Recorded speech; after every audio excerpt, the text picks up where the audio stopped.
हमारी कौम के स्टैंडर्ड्स इतने गिर गए ना, इतने गिर गए हैं कि वो खुश हो रहे हैं कि ना प्राइम मिनिस्टर ये करा रहा है तो वो करा रहा है, न्यूट्रल था, इस वजह से ट्रंप के साथ भी यारी थी और उसके साथ भी यारी थी। फिर अब कह रहे हैं ट्रंप खुद आ रहा है पाकिस्तान में। मैं एक सवाल करता हूँ सारे लोगों से कि ट्रंप जैसा बंदा, चलो छोड़ो ट्रंप की मिसाल नहीं देता क्योंकि ट्रंप जो है ना उनके माइंड में थोड़ा सा हायर स्टेटस है ट्रंप का। खुदा ना खास्ता मैंने फ़लस्तीन के साथ वो कुछ किया होता जो ट्रंप ने किया, मैंने ईरान में उस स्कूल में बॉम्ब गिरा होता, खुदा ना खास्ता, लोगों के क्या वो होते जज्बात मेरे बारे में, क्या यही जज्बात होते। मैंने आपको वो मिसाल दी थी ना कि यार आज की दुनिया इस तरह की है कि अगर आप एक कत्ल कर दो ना तो आपको ज़्यादा इस्लाम पढ़ते हैं। तो हमारे माशरे का वही वो है। अब ट्रंप के साथ हमें यारी करनी चाहिए या ट्रंप के साथ हमें दुश्मनी करनी चाहिए? देखो ना, मैं तो जी मेरे standards very very much clear हैं। मेरी डिमांड जो है ना, प्राइम मिनिस्टर मेरा हीरो होगा। प्राइम मिनिस्टर वो बंदा होगा कि प्राइम मिनिस्टर के पीछे मैं जंग लड़ूंगा जिस दिन जो है ना वो मजलूम के साथ खड़ा हो गया और जालिम के खिलाफ खड़ा हो गया। अगर आप कहो कि जालिम को वो ऐसे करता रहे और फिर मैं उसके साथ खड़ा हो जाऊं, उसकी तारीफ़ का एक लफ्ज़ मेरे मुंह से निकल आए, मैं तो खुद पे लानत भेज दूंगा अगर मैं इस तरह का कुछ काम करूं कि मैं उसकी तारीफ़ में अल्फाज कहूं। बाकी पाकिस्तान का नाम ऐसे हो गया, पाकिस्तान का नाम वैसे हो गया। क्या पाकिस्तान का नाम हो गया ऐसे वैसे? आपकी इतनी सी छोटी सी डिमांड्स हैं, इतनी सी छोटी सी ज़िंदगी, आपकी इतनी सी छोटी सी ख्वाहिशें हैं कि आप जो है ना आपको आपके सारे हकूक़ खींच के आपको बदले में 2 रुपए दे देते हैं, आपको सूखी रोटी दे देते हैं तो आप खुश हो जाते हो। मैं तो जी इन लोगों से तब खुश होऊंगा जब ये मज़लूम के साथ खड़े होंगे, फ़लस्तीन के लिए लड़ेंगे, इजराइल से लड़ेंगे, अमेरिका से लड़ेंगे, मैं तो तब इनके साथ खड़ा हूँ। मैं ऐसे इनके साथ नहीं खड़ा हो सकता, ना इनकी मैं तारीफ़ कर सकता हूँ। ये तो आपके थॉट्स हैं कि ट्रंप कातिल है, गधा कातिल है, फ़लस्तीन का कातिल है, लेकिन आजकल जो फेज चल रही है कि ट्रंप पाकिस्तान आ रहा है, खुश तो ऐसे हो रहे हैं जैसे मैं तो पता नहीं क्या हो गया पाकिस्तान में, कोई इतनी बड़ी अचीवमेंट हासिल कर लिया। वैसे ट्रंप है क्या चीज़, तो कुछ बताएं थोड़ा बहुत, हमें भी तो पता लगे, हमें मतलब कि हमें तो पता है, थोड़ा उनको पता लगे जो कह रहे हैं कि ट्रंप पाकिस्तान की ये कर रहा है, वो कर रहा है, ये बयान दे रहा है, फलां फलां ऐसे। यार अफसोस की बात यह है कि बहुत सारे लोगों को इस बात का इल्म नहीं है कि ट्रंप है कौन। उनको ये इल्म नहीं है कि ट्रंप वो बंदा है जिसने अमेरिका ने 80% सप्लाई की है असले की, मिसाइल्स की इसराइल को। तो ट्रंप वो बंदा है जो ये सप्लाईज करता रहा है। फिर ट्रंप वो बंदा है जब स्टेन फाइल्स में है, यानी कि वो बच्चों के साथ ज़्यादती करता रह गया, छोटे छोटे बच्चों के साथ। यानी कि लोगों की गैरत नहीं जागती। जब मैं छोटे बच्चों का नाम लेता हूँ ना, कहते हैं यार अच्छा करता रह गया होगा, दुनिया में ऐसे काम भी तो होते। लेकिन आपके घर में अगर कोई 5 साल का बच्चा है ना, तो उसकी शक्ल देख के सोचना कि अगर इसके साथ ट्रंप ने ज़्यादती की हो। खुदा ना खास्ता मैं ऐसा नहीं चाहता, लेकिन आपकी सिर्फ गैरत को आवाज़ देने के लिए मैं ये चाहता हूँ। आप खुद सोचो, अगर उस 5 साल के बच्चे के ऊपर ट्रंप ने मिसाइल मारा होता, सोचो। मैं तो ऐसा सोचूंगा, हमेशा सोचूंगा, मेरा कोई बच्चा हो, मेरा कोई छोटा कज़न हो, मेरा कोई छोटा भतीजा हो, भांजा हो, मैं तो उसके नाम पे ऐसे सोचता हूँ ताकि मेरी गैरत ज़िंदा रहे। ठीक है, लोग नहीं सोचते। फिर मैं क्या खुश होता कि प्राइम मिनिस्टर ट्रंप के साथ दोस्ती लगाता था और उसे सैल्यूट करता था।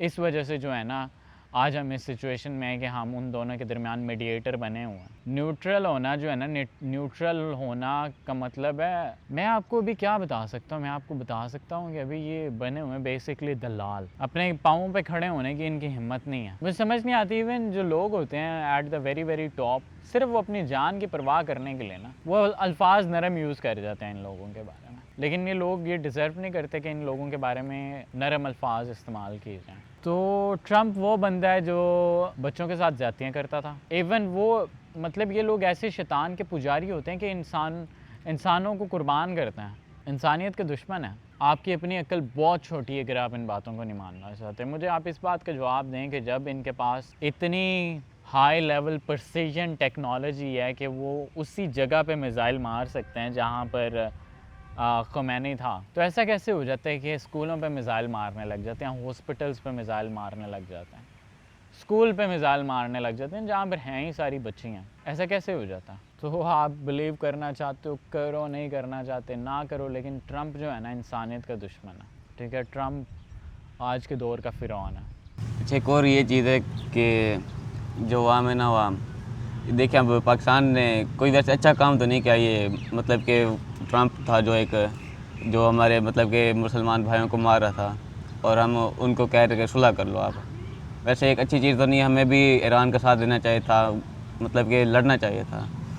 तो लेकिन फिर भी पाकिस्तान ने दोनों का आपस में सुलह करवाई और फिर जो है ना कहते हैं कि पाकिस्तान पीस मेकर बन गया। तो अब क्या कहते हैं, ऐसा पीस मेकर हमें चाहिए या नहीं चाहिए?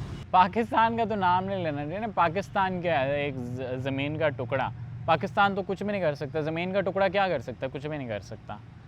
पाकिस्तान ने ये कर दिया, पाकिस्तान ने वो कर दिया। पाकिस्तान के रिप्रेजेंटेटर्स हैं, रिप्रेजेंटेटर्स जो हैं वो पाकिस्तान से ज़्यादा उन दूसरे लोगों के साथ मुखलिस हैं, अपने आकाओं के साथ मुखलिस हैं, जहाँ पर उन्होंने जिनके ममालिक में उन्होंने अपनी ज़मीनें जायदादें बनाई हुई हैं, बिजनेसेस बनाए हुए हैं, ठीक है। तो वो उनके साथ मुखलिस हैं।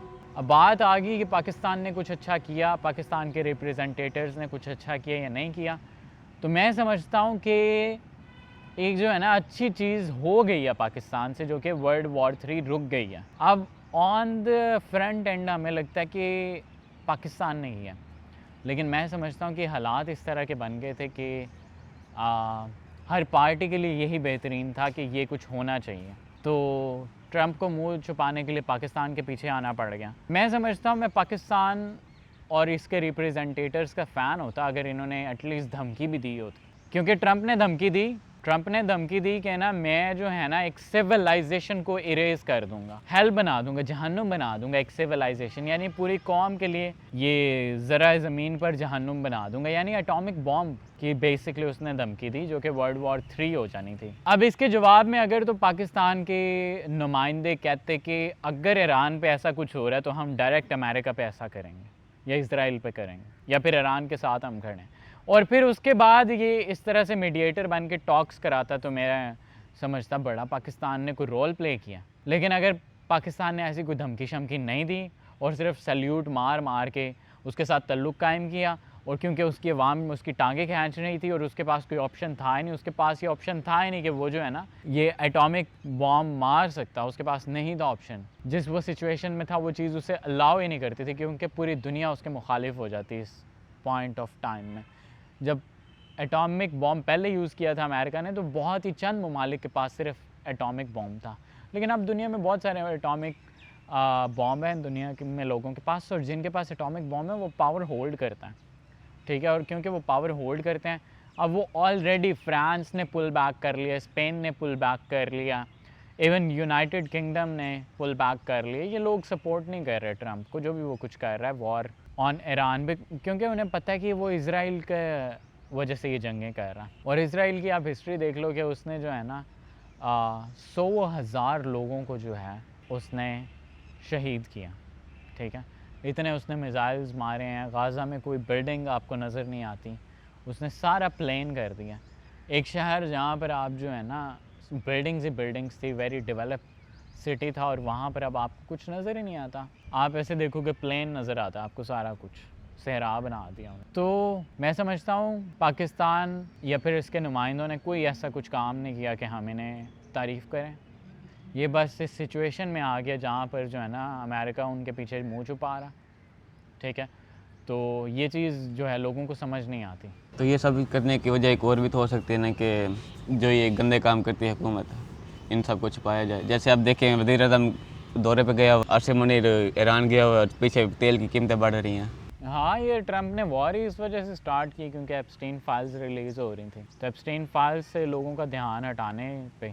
आप देखो ना, मैं और आप एप्स्टीन फाइल की जब बात कर रहे हो, तो अगर जंग अज़ीम स्टार्ट होने लगे, पूरी दुनिया की जंग स्टार्ट होने लगे, तो यहाँ पर मैं एप्स्टीन फाइल्स की तो बात नहीं करेंगे, जंग की बात करेंगे। तो अब क्या हुआ, ट्रंप के जंग स्टार्ट करने की वजह से उसकी अपनी ज़ात को नुकसान ना पहुँचे, उसने वॉर स्टार्ट कर लिया।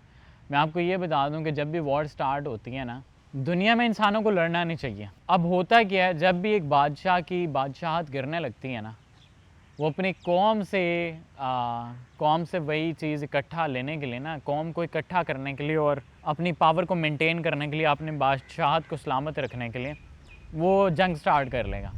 अब जंग में उसकी कौम उसके साथ इकट्ठी हो जाएगी कि ये दूसरे मुल्क के साथ लड़ रहा है, ये दूसरी कौम के साथ लड़ रहा है। किसी भी दो कौमों को लड़ना नहीं चाहिए जब तक इस दुनिया पे जुल्म, ज़्यादती, जबर ना हो। अगर नाइंसाफ़ी नहीं है तो दो कौमों को नहीं लड़ना चाहिए। अगर एक कौम अपनी ही लोगों के साथ ज़्यादती कर रही है और वहाँ पर ज़्यादती बहुत ज़्यादा बढ़ रही है तो दूसरी कौम को इंटरवीन करना चाहिए। तो होता यही है कि जब भी किसी की बादशाहत गिर रही होती है तो वो क्या करता है, वो जंग स्टार्ट कर लेता है।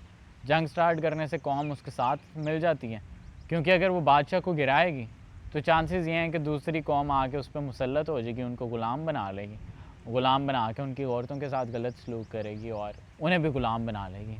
इस वजह से वो अपने बादशाह को ही सपोर्ट करते हैं। उन्हें ये पता नहीं होता, वो ये बात भूल जाते हैं कि बादशाह सिर्फ अपनी बादशाहत बचाने के लिए जंग स्टार्ट कर रहा है।